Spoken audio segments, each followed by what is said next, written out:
된 기사에 따르면 세계 각국에서 기업들이 어떤 사업에서 실패한 이야기를 가지고 모아서 책을 출판했다고 합니다.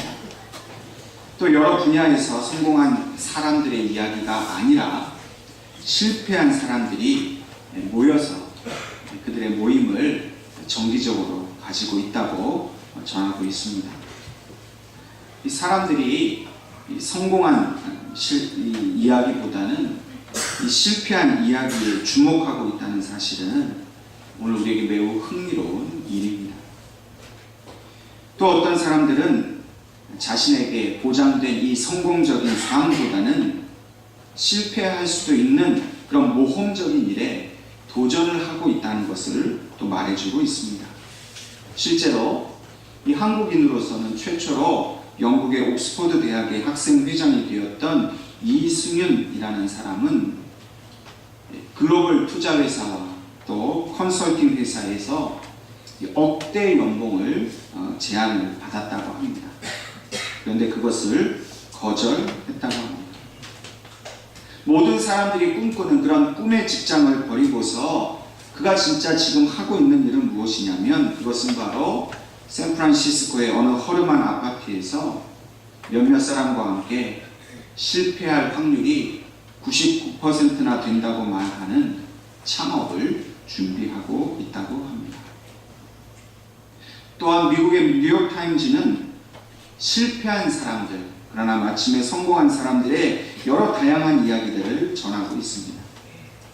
소설 모비딕의 작가인 허먼 멜빌이라는 사람도 그가 살아있었을 동안에는 자신의 책을 사주는 사람이 거의 없어서 스스로를 자신은 인생에 실패했다 그렇게 말하면서 숨졌다고 합니다.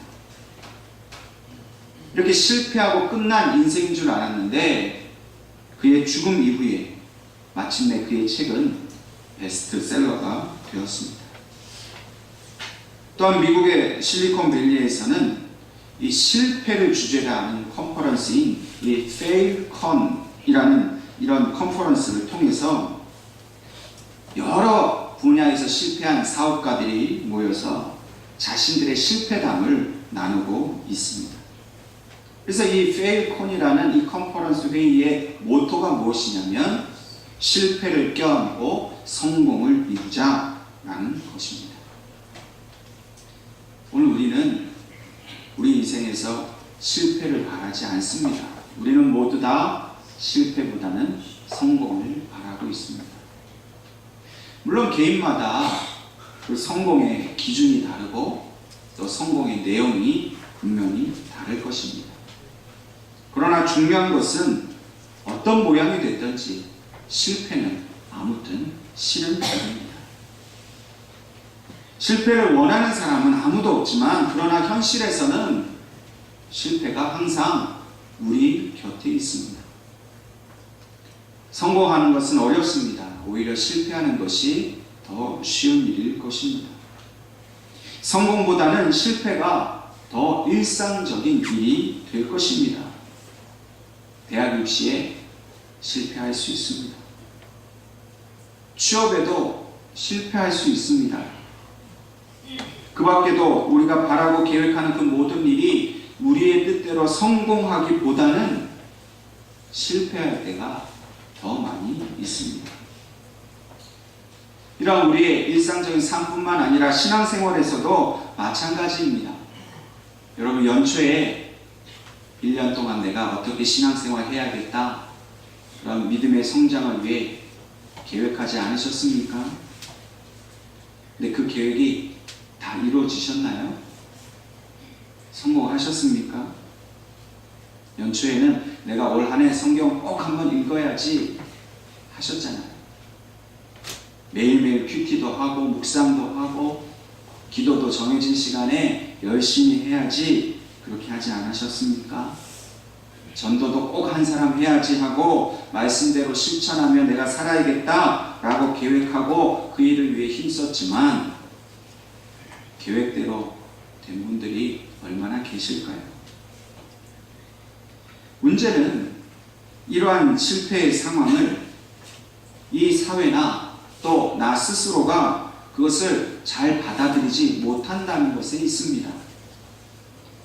우리가 살아가는 이 사회, 특별히 대한민국은 실패에 대해서 관대하지 않습니다. 이 한국 사회는 무엇을 하든지 성공만 해야 한다는 그런 분위기가 만연해 있습니다.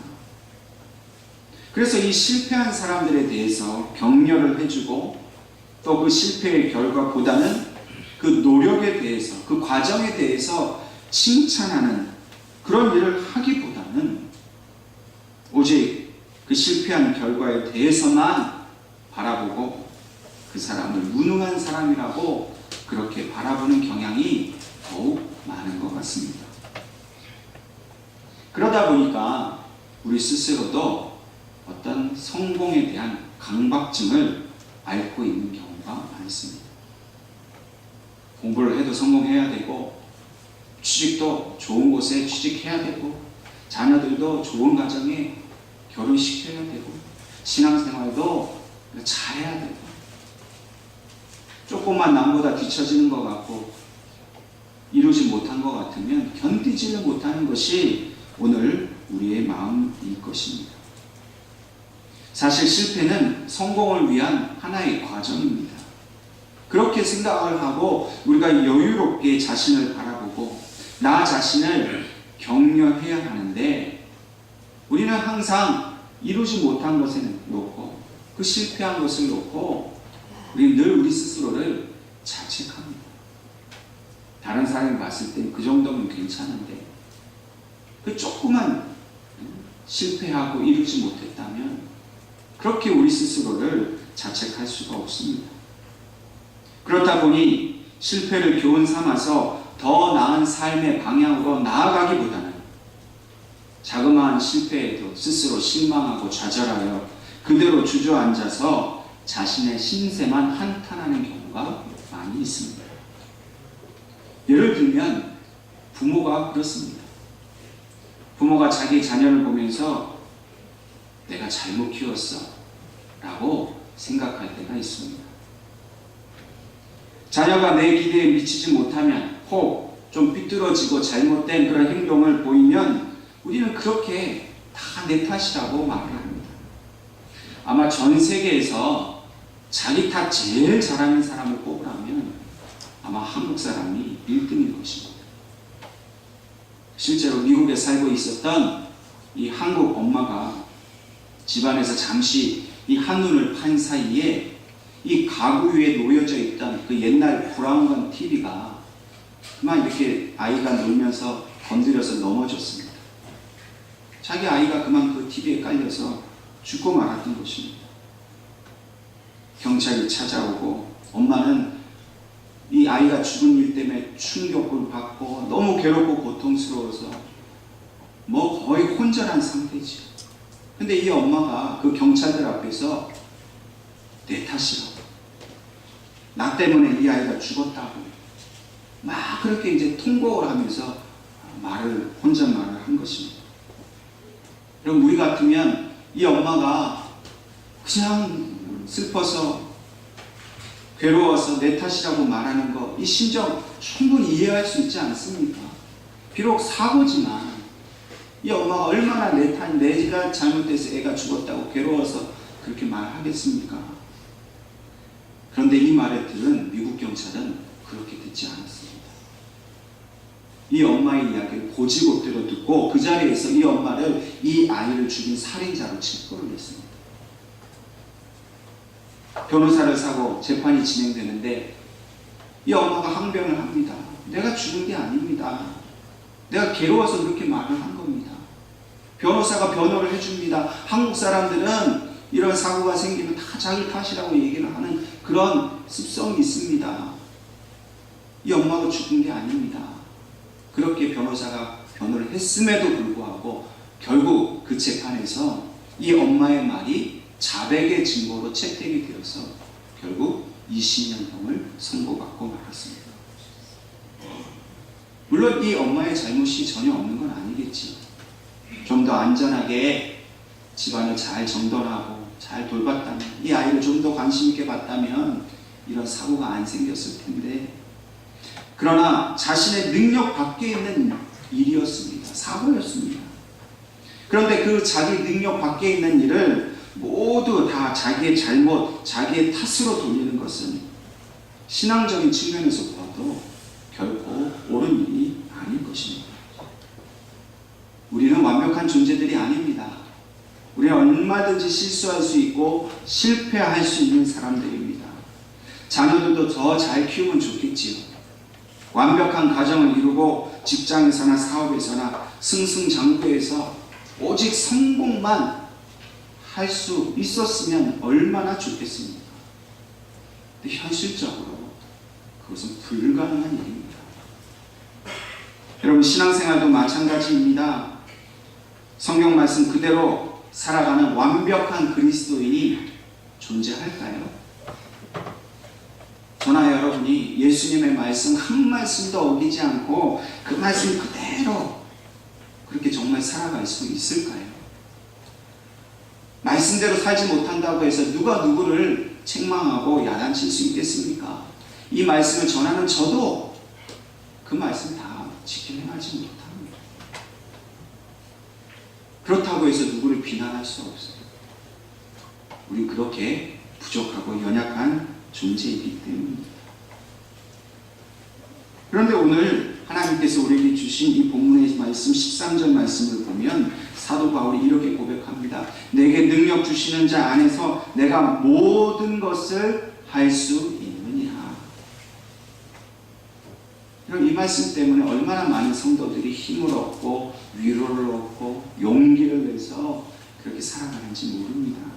그런데 이 말씀을 그 문자 그대로 우리가 살펴보면 이 말을 한 사도 바울이 자신에게 임하신 그 예수의 능력으로 말미암아 자기는 어떤 경우에도 실패하지 않고 성공할 수 있다라고 말한 것입니다.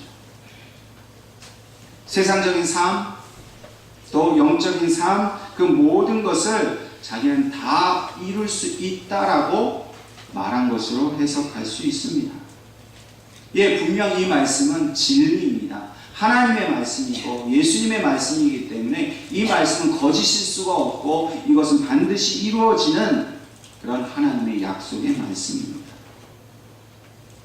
그러므로 우리가 이 말씀대로 살아간다면, 정말 예수님의 능력 가운데 우리가 살아갈 때에 내가 원하는 모든 것을 이루어야 이 말씀이 진리라는 것을 우리가 증명할 수 있습니다. 그러나 앞서 말씀드린 대로 우리는 결코 모든 것에 다 성공하고 모든 것을 다 이룰 수 없습니다. 다시 말해서 이 내가 모든 것을 할 수 있다라는 이 진리의 말씀과 모든 것을 다 할 수 없는 우리의 삶의 현실이 지금 충돌하고 있는 겁니다. 이건 모순입니다. 성경 말씀은 우리가 모든 것을 할 수 있다 말하는데 우리는 사실 모든 것을 다 할 수 없습니다. 그러면 이 모순과 충돌을 어떻게 해결해야 합니까? 이 말씀에 그 본래에 담겨져 있는 의미가 무엇이겠습니까? 내가 모든 것을 할 수 있다라는 이 말씀이 정말 가지고 있는 진정한 아버지의 뜻은 무엇입니까? 이 말씀의 진정한 의미를 알기 위해서는 우리가 먼저 함께 읽은 본문 말씀 11절과 12절 말씀을 자세히 살펴볼 필요가 있습니다. 11절 말씀에 내가 궁핍함으로 말하는 것이 아니니라 어떠한 형편이든지 나는 자족하기를 배웠노니 라고 말씀하고 있습니다. 이 말씀에서 우선 사도 바울은 내가 스스로 궁핍한 상태이다 라는 것을 말하고 있습니다. 지금 바울이 어떤 경제적인 큰 어려움을 겪고 있는 상태인 것을 분명히 밝히고 있습니다. 그 궁핍하지만 또 그 다음 이야기를 하는 것입니다. 뿐만 아니라 지금 사도 바울은 이 빌립보서를 지금 쓰고 있는 이 상황이 감옥에 갇혀 있는 상황입니다. 이러한 감옥에 갇혀 있는 바울을 향해서 이 빌립보 교회 교인들이 이전에도 바울을 위해서 물질을 2번이나 보내주었습니다. 다시 말해서 바울에게 선교비를 보내고 구제연금을 보냈습니다. 그러나 어떤 이유인지는 모르지만 더 이상 이 빌립보 교회 교인들이 바울을 위해서 이 선교비 구제비를 보낼 상황이 되지 못하게 되었습니다. 그래서 바울이 더 이상 그들로부터 그런 도움을 받지 못하니까 지금 바울이 궁핍하게 된 것입니다. 이런 어려운 상황 속에서 지금 바울 자신은 이렇게 내가 구제비도 받지 못하고 선교비도 받지 못하는, 도움을 받지 못하는 이런 궁핍한 상황 속에서 나는 어떠한 형편이든지 나는 자족하기를 배웠다 라고 지금 고백하고 있는 것입니다. 사실 우리 같으면 복음을 전하다가, 예수님을 전하다가 감옥에 갇혔다 라고 한다면 아마 우리는 하나님께 불평하고 원망했을지 모릅니다. 바울은 당시 최고의 학벌을 가진 사람입니다. 요즘 같으면 세계적인 기업에 취직을 해서 억대 연봉을 받으면서 승승장구하는 그런 능력을 가진 사람이었습니다.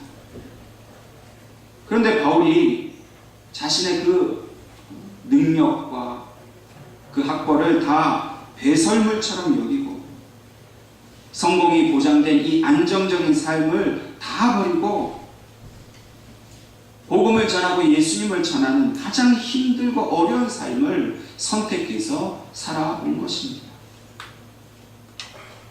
여러분, 세상에 그 좋은 거 다 버리고 주님 따라갔다면 그 결과가 좋아야 되지 않겠습니까? 자기가 버린 것보다도 하나님이 더 크게 더 많이 부어주셔야 되지 않겠습니까? 그런데 오늘 지금 바울의 모습은 어떻습니까? 하나님이 그 영광된 자리에 세워주시기보다는 도리어 감옥에 갇히는 그런 가장 비천한 그런 신세가 된 것입니다. 이러한 상황 속에서도 바울은 결코 자기 자신의 과거를 되돌아보지 않았습니다. 잘 나갔던 때, 자기가 공부 많이 했던 때 자랑하고 누릴 수 있었던 그 과거를 연연해하지 않았습니다. 신세 한탄하지 않았습니다. 내가 왜 이렇게 실패한 삶 살아야 되냐고, 내가 예수 믿다가 하나님 따르다가 이게 뭐냐고 원망하지 않았습니다. 왜냐하면 그런 모든 것을 잃어버리고 실패한 그런 감옥에 갇혀있는 삶 속에서 예수님이 함께 계시기 때문입니다. 비록 감옥에 갇히는 형편이 되었지만 그 감옥 안에서 예수님께서 주시는 그 자족하는 마음, 그 놀랍고 그 크신 하나님의 은혜를 알게 되었다는 겁니다. 인간적으로 보면 바울은 분명히 실패한 사람입니다. 성공해서 높은 자리에서 잘 먹고 잘 살아야 하는 이 바울이 감옥에 갇혀 있으니 그는 분명히 실패한 사람입니다. 그러나 영적으로 보면 바울은 성공한 사람입니다. 왜냐하면 그 실패 속에서도 오히려 더 큰 위로를 주시는 예수님을 만나게 되었기 때문입니다. 남들은 다 불평하고 자기 탓을 하고 스스로 절망에 빠져 죽어갔을 것입니다. 그러나 오히려 바울은 감사하게 되었습니다. 주님이 함께 하시는 기쁨을 누리게 되었습니다. 그래서 만족한 삶을 살게 되었습니다. 여러분, 저와 여러분이 바울처럼 감옥에 갇혀도 내가 원하는 걸 이루지 못해도 감사하고 만족하기가 얼마나 어렵습니까? 여러분, 그거 쉬우십니까? 환란이 왔고 문제가 왔고 몸은 아프고 돈은 벌이는 없고 그런데도 기뻐하고 만족하고 감사하기가 얼마나 어려운지 저와 여러분이 삶을 통해 다 알고 있지 않습니까? 근데 바울은 자신의 그 실패한 상황 속에서 예수님만으로 만족하는 그 어려운 일을 결국 해낼 수가 있었던 겁니다. 왜요? 예수님께서 바울에게 능력을 주셨기 때문에. 만족할 수 있는 능력, 어떤 상황 속에서도 감사할 수 있는 능력, 어떤 상황 속에서도 찬양하고 기뻐할 수 있는 능력, 그 능력을 사도 바울이 받았기 때문에 그는 세상에서는 실패했을지 모르지만 그는 하나님 앞에서 분명히 성공한 사람이 된 것입니다. 누군가 이렇게 말했습니다. 가장 행복한 사람은 만족할 줄 아는 사람입니다. 돈이 많아서 행복한 것이 아닙니다. 아프지 않고 건강하기 때문에 행복한 것이 아닙니다. 자식들이 성공하고 출세해서 용돈 많이 주기 때문에 행복한 것이 아닙니다. 진짜 행복은 지금 내가 처해 있는 그 상황이 어떠한 상황이든지 간에 그곳에 오직 예수님이 함께 하신다는 사실, 그 한 가지로 만족하는 겁니다. 이게 얼마나 어려울지 몰라요. 정말 그렇습니까, 여러분? 돈이 없고 건강이 없고 물질이 없어도 정말 예수님 때문에 나는 아무런 부족함이 없이 완전한 만족을 누린다. 그렇게 말하기 절대 쉽지 않습니다. 그런데 오늘 이 시간 예수님께서 이 바울에게 주셨던 이 완벽한 자족하는 삶, 만족하는 삶, 하나님의 은혜에 만족하고 주님이 주시는 그 평강이 충만한, 그래서 정말 세상적인 것이 채워지지 않는다고 해도 예수님 한 분만으로 만족하는 그 삶을 오늘 우리에게 부어주실 줄로 믿으시기를 바랍니다. 우리가 조금이라도 세상에 집착을 하고 물질에만 정신을 쏟고 세상적인 성공에만 관심을 가지고서 예수님께 믿음으로 나아가지 않는다면 결코 우리는 자족할 수 없습니다. 그러므로 오늘 이 바울의 고백과 같이 저와 여러분도 우리의 형편이 어떠하든지 예수님 한 분만으로 만족하는 삶, 감사하는 삶, 눈물로 기도하고 기뻐하고 찬양할 수 있는 삶을 살 수 있게 해달라고 날마다 주님 앞에서 기도할 수 있기를 간절히 축원합니다. 계속해서 12절 말씀에 바울은 예수님께 배운 그 자족하는 마음이 구체적으로 무엇인지를 말해주고 있습니다. 나는 비천에 처할 줄도 알고 풍부에 처할 줄도 알아 모든 일 곧 배부름과 배고픔과 풍부와 궁핍에 처할 줄 아는 일체의 비결을 배웠노라 말하고 있습니다. 다시 말해서 사도 바울은 성공에도 이룰 수 있는데 그 성공했다고 해서 스스로 자만하고 교만해서 주님을 떠나지 않는다는 것입니다. 또 실패를 했는데 그 실패했다고 해서 낙심하고 스스로를 탓하고 자책하지 않는다는 것입니다. 그 이유가 무엇입니까? 예수님이 그 일체의 비결을 가르쳐 주셨다는 것. 여기서 일체의 비결을 배웠다라는 말은 그 비밀을 전수받았다라고도 말할 수 있습니다. 예수님께서는 어떠한 상황 속에서도 만족하고 감사하고 기뻐할 수 있는 비결을 바울에게 가르쳐 주셨다는 겁니다. 바울은 예수님과 함께 날마다 죽고 날마다 다시 살아나는 그런 훈련을 받아왔습니다. 하루아침에 된 것이 아닙니다. 자기가 잘 될 때도 주님이 자신을 낮춰주셔서 순종케 하고 겸손케 하는 것을 배웠습니다.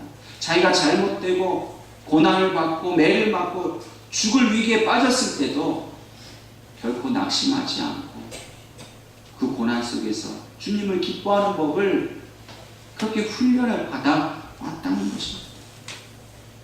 강의 몇 번 들었다고 이야기 몇 번 들은 것이 아니라 철저하게 그의 삶 속에 함께 하시는 주님과 동행하는 삶을 살면서 일일이 주님이 말씀해 주시고 가르쳐 주시는 것을 하나하나 배워왔기 때문에 지금 감옥에 갇혀 있는 이 바울이 이렇게 자신 있게 담대하게 나는 일체의 비결을 배웠기 때문에 나는 어떤 상황 속에서도 만족한다라고 오늘 고백하고 있는 것입니다. 오늘 저와 여러분도 우리 주님께서 우리에게 이 일체의 비결을 가르쳐 주시기를 기도해야 될 것입니다. 믿음으로 사는 자에게는 주님의 이 영적인 능력의 삶을 살 수 있도록 날마다 우리에게 가르쳐 주십니다. 주님을 바라보며 살아가고 주님을 의지하고 살아가면 아무리 힘들고 어려운 일을 만나도 마음 상한 일, 죽고 싶은 일 만나도 죽고 싶은 마음보다는 살아서 주님께 더욱 영광이 되고자 하는 그런 믿음의 마음을 우리 주님께서 가르쳐 주시는 것입니다. 혼란 가운데 어떻게 살아가야 할지, 고난을 만나고 문제를 만났을 때 어떻게 해야 할지를 날마다 주님께 물어보십시오. 그게 기도 아닙니까? 우리가 잘된 일을 놓고도 주님께 어떻게 찬양을 돌리고 영광을 돌릴까 물어보십시오. 그것이 기도 아닙니까? 그러면 결코 우리를 꾸짖지 아니하시고 후히 부어주시는 그 주님께서 우리에게 이 하늘에 속한 이 영적 비밀을 분명히 우리에게 가르쳐 주실 것입니다. 그러므로 다시 한번 13절 말씀에 내게 능력 주시는 자 안에서 내가 모든 것을 할 수 있느니라 하신 이 말씀이 바로 주님께서 내게 모든 능력을 주실 때 예수님 안에서 나는 만족할 수 있고 감사할 수 있다라는 말씀인 것을 여러분들 기억할 수 있기를 바랍니다.